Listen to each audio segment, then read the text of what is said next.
Hi everyone, my name is Alex. Welcome back to my channel. Today I'm going to be giving my tips for living a more non-toxic lifestyle. If you are new here, I was diagnosed with a serious disorder called primary ovarian insufficiency 2 years ago, and my doctors told me I would completely lose my ovarian function within 6 months to a year. Primary ovarian insufficiency is a very serious and devastating condition. It causes the body to produce much lower levels of certain hormones than what is needed to function properly, and it can cause a lot of other serious and life-threatening health conditions. When I was diagnosed, my doctor said that there is no cure and there is nothing that I can do to make my situation better. So what I did was I didn't take their word for it. Went and read a bunch of studies and just did a really deep dive trying to find out what I could do to help myself heal. I couldn't believe that there was nothing that I could do to heal. The human body is so miraculous, and if given the chance, it always seems to want to do its job. I found functional medicine, which looks at the body as a whole instead of separate parts, and looks for root causes of different diseases and illnesses. And I also started studying about how environmental toxins can affect women's hormones. So these are the tips that I took when I was diagnosed. But here I am 2 years later with ovaries that are still functioning, and when I got my hormones retested a year after diagnosis, my hormones were in normal range from implementing these tips as well as diet and other lifestyle changes. Without further ado, let's just go ahead and jump into the tips. Sorry, my dog. The first tip is to switch out your cookware to non-toxic cookware. If you didn't know, a lot of non-stick cookware has a lot of really bad chemicals in it. Chemicals such as PFOAs and Teflon, as well as heavy metals like cadmium, lead, and chromium. Also copper. And these things can leach into your food when you're cooking with heat. So you want to avoid the traditional non-stick pans at all costs, and you would want to switch them out for things like stainless steel, cast iron, or ceramic coated cookware. And as well as the cooking utensils that you use, make sure you're not using plastic because that can leach into your food. If you're using silicone, which is still sort of up in the air, we're not really sure, I think, if it's actually good or not. You want to make sure it can withstand high heat. Not just any silicone utensils will do, because those can also leach silicone into your food. And then you can use stainless steel, and you can use wood, but make sure it's not treated with chemicals. Also, bamboo can sometimes have these really bad glues in them, so just make sure that you're using non-toxic cookware and utensils. My next tip is to use a coffee maker that does not have any plastic in it, or hardly any plastic. Try to make your coffee experience as plastic free as possible, and then if you use tea bags, make sure those are not made from plastic.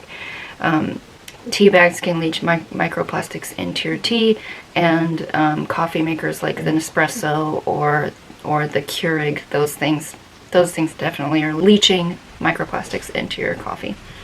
So you want to make sure that you get a coffee maker that has as little plastic as possible. I personally have one that has like the most minimal amount of plastic in it, and I also have a French press that is completely made out of stainless steel, and I can link that one below. Also, your coffee. On a side note, coffee can contain heavy metals, and it can contain mycotoxins. So it's a really good idea to make sure that the coffee that you are consuming is third-party tested for mycotoxins and heavy metals. There are a lot of good brands that you can get on Amazon, and yes, they're a little more expensive. I think it's worth it to be consuming something that's safe. My next tip is to make sure that all your bath and beauty products are toxin-free. Even if you go to Sephora and you buy things that are labeled green at Sephora or clean at Sephora, I think it is, or whatever Ulta's version of that is, they still allow certain endocrine disrupting chemicals in those products that they give that label. Yes, they're small amounts, but the amount of products that we use, a little small amount in each product becomes a large amount in everything that we're being exposed to every day, because beyond our personal environment that we have control over, then there's the outside world that we don't have control over, and we are also being exposed to those things every single day. There's not a square inch of the planet that has not been touched by pollution, by heavy metals, by toxins and pesticides. Unfortunately, that is just the reality. If you are curious to learn more about this, I highly recommend reading the book Detoxify or Die by Dr. Sherry A. Rogers. So, in your own environment, you want to make sure that you are not consuming or putting toxins on your body. So, beauty products, avoid fragrance. I know, I'm sorry, there are fragrance brands that are clean. Use those. Two that I know of are Abbott and Henry Rose. Henry Rose is my personal favorite. They have the best fragrances ever. But in your beauty products, again, you just want to make sure those are clean. Two great resources for checking each beauty product that you have is EWG, their Skin Deep database, and then Think Dirty. I personally use the Think Dirty app more because they just have a more comprehensive list of products. Although sometimes Think Dirty won't have something and EWG will. So I usually, I use more Think Dirty, but I do use them in tandem. But those are great databases to check. My next one, I already talked about this a little bit, but Perfume. And I'm just gonna really talk about it again because this one is that important. I used to spray myself with so much perfume, and you know what?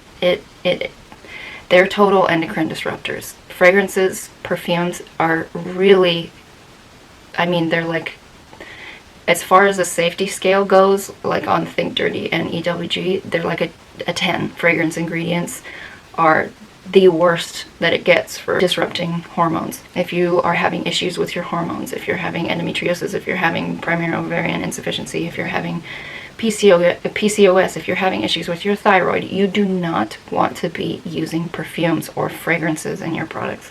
Make sure that you do not use fragrances in your products. Again, there are two brands that are clean that I know of, and those are Henry Rose and Abbott. My next tip is to never put hot food or hot drinks in plastic or touching plastic. Like your little coffee to-go container with the plastic lid, even if the coffee container is stainless steel or ceramic. If the lid is plastic, you do not want that. I don't care if it's BPA free. It doesn't matter. It's still plastic. It's still got phthalates, and it's still leaching into your hot liquids. So I would just nix that. No storing hot food in plastic containers. You just want to avoid heat and plastics together. If you're going to use plastics, make sure it's room temperature or cold. My next tip is to store food in glass or some other non-toxic material. You do not want to have plastics leaching into your food. Again, really driving that one home because that one is really, really important too. My next tip is to drink water out of a glass or stainless steel bottle. And if you have the Stanley, I know there was like a whole thing that they might be exposing people to lead. I'm pretty sure that was debunked. Anyway, if you're using a bottle like the Stanley, just buy the glass straws to make sure that you're not getting plastic from there. Yes, you just want to make sure you're drinking water out of a vessel that is not plastic. Buying plastic bottled water, you're getting you're drinking plastic particles, microplastics, when you are drinking plastic bottled water. And that brings me to my next point, which is invest in a water filtration system, whether that be a pitcher or an under sink system or a whole house filtration system. You really want to filter out all of the things that can be. Freya, can you wake up please? So investing in a water filtration system is super important. There are a lot of chemicals and things in filtered water that are dangerous to your health and are endocrine disrupting. I have a list here of the kinds of chemicals that are found in tap water. First and foremost are chlorine and fluoride, which we all know because they are added to our water, but they are also toxic. Then metals that are found in our tap water are lead and I believe arsenic. Yes, arsenic. And then Freya, please wake. Sorry. Heavy metals can also be found in tap water, such as lead and arsenic. Arsenic has been found in all 50 states. So if you live in the US, there's probably arsenic. And also microorganisms can be found in tap water. Apart from that, there's also been found chromium, PFOAs, radon, pharmaceuticals, microplastics, nitrates, organic chemicals, and disinfection byproducts such as chloroform. So it's a whole host of things in our tap water that are not safe to drink. And also PFAS have been found in our tap water. PFOA and PFAS are both cancer-causing chemicals that we've only just recently discovered are very, very dangerous, even in very, very small quantities. So you want to make sure that you're getting a water filtration system that can filter all these things out. Not all water filtration systems are created equal. And then that brings me to my next tip, which is to use a shower filter. You absorb a lot through your skin. So when you are in a hot shower that opens up your pores, your skin is absorbing the toxins in that water. So you just want to make sure that your shower water is being filtered and that you are not absorbing these chemicals also in the shower. My next tip is to always read ingredients on your food. There's a whole lot of greenwashing that goes around. There are very few products that are actually healthy. So you want to make sure that you are not consuming food chemicals or seed oils or things like that. They can all have a hand in disrupting hormones. Always, always read ingredients. And my last tip is to make sure that you are using clean household cleaning products. There are often fragrances in cleaning products. You really want to avoid those. Make sure what you're using uses essential oils. So there are a few brands that I know of that are non-toxic. Branch Basics, Common Good, Attitude has a whole range of household and personal care products that are non-toxic. And those are the ones that I can think of off the top of my head. And also, instead of using bleach, which doesn't actually kill mold, by the way, vinegar does. So you can use vinegar to kill mold. But bleach is also, it's a toxic substance, and it's not something you want to be breathing in or, God forbid, using on a surface that you use to prepare food. There is a brand called Briotech, I believe it is, and they have this spray, this hypochlorous acid spray that does the same kind of sanitizing that bleach does. It doesn't kill mold either, but it does kill, I believe, 99.9% of bacteria. It kills the COVID too, so that's good. So that's it for my living toxin-free tips, guys. I hope that this video was helpful. If you found it helpful, please give this video a thumbs up and consider subscribing.